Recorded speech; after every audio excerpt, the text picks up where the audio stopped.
Hello friends, welcome back to my channel Info in 1611. Today we have very shocking topic too, so let's start. New U.S. Immigration Rule Changes 2025 Explained. Hello everyone, and welcome back to our channel.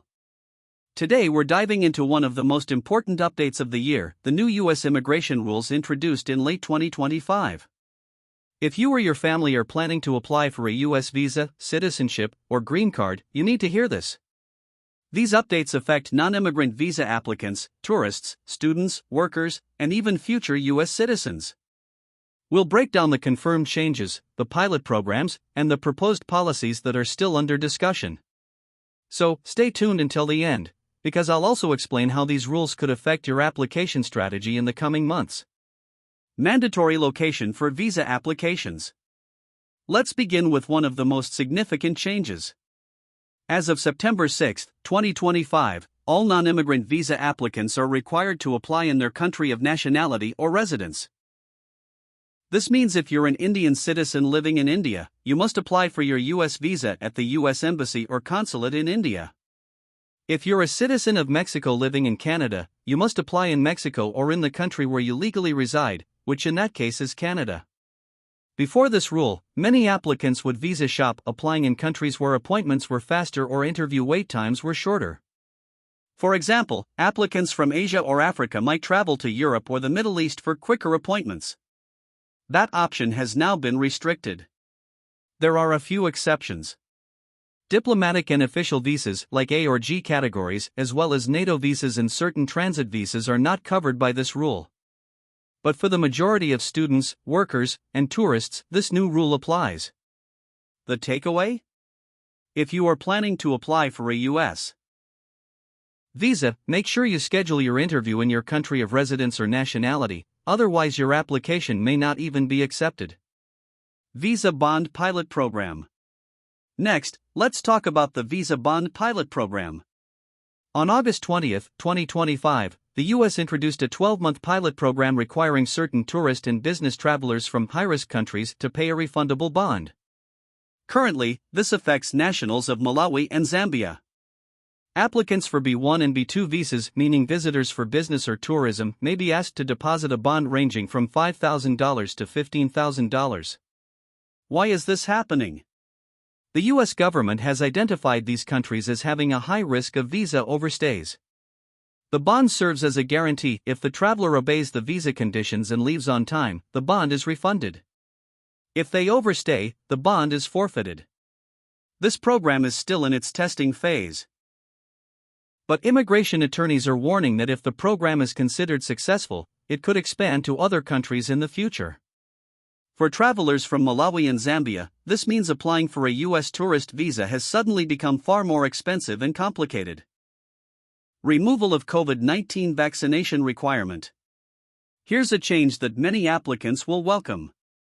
As of January 22, 2025, the COVID-19 vaccination is no longer required for immigration medical exams. This means that applicants filing for adjustment of status inside the United States, as well as those applying for immigrant visas abroad, are no longer required to show proof of COVID-19 vaccination. The Centers for Disease Control and the Department of State officially removed this requirement earlier this year, citing a change in global health policy. For applicants, this simplifies the medical exam process and removes one of the barriers that previously delayed many green card applications. Good moral character policy for citizenship. Now, let's turn to citizenship. On August 15, 2025, USCIS announced a major change to how it evaluates good moral character, a key requirement for naturalization. Previously, this evaluation was largely focused on whether an applicant had committed certain crimes or engaged in behavior that made them ineligible. Now, under new policy guidance, USCIS officers are instructed to take a holistic approach.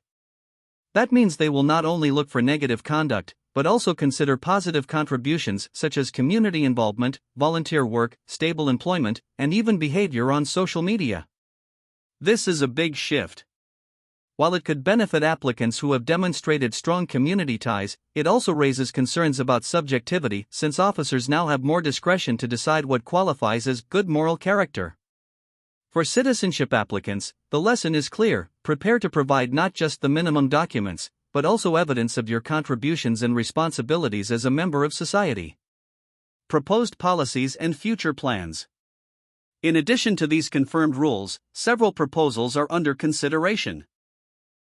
First, the so-called Gold Card Visa. This plan would create a fast-track pathway to citizenship for wealthy investors willing to contribute millions of dollars to the U.S. economy. It's being considered as a replacement for the EB-5 investor visa program. While details are not finalized, reports suggest the cost could be as high as $5 million US. Second, legislative efforts such as the Dignity Act of 2025.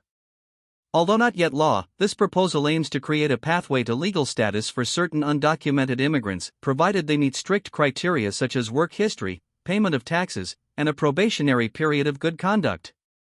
Finally, there are growing reports of increased scrutiny on marriage-based petitions.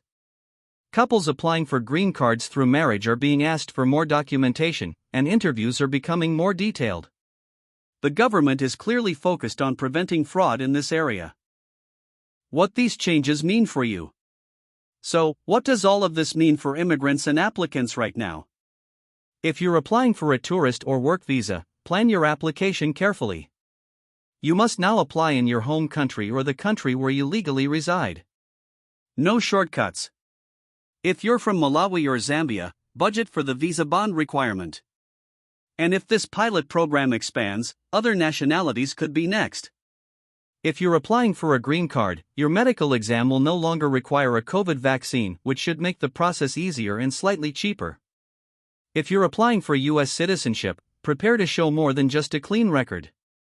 Demonstrating community involvement, steady work, and positive social behavior can strengthen your case. For those watching proposed policies, stay informed. The Gold Card visa and new legislative pathways could create new opportunities, but they are not in effect yet. Immigration rules are constantly evolving, and 2025 has already brought some of the most significant changes in years. The best advice is to stay updated, prepare your documents carefully, and consult with a qualified immigration professional before filing. That's all for today's deep dive into the new U.S. immigration rules of 2025.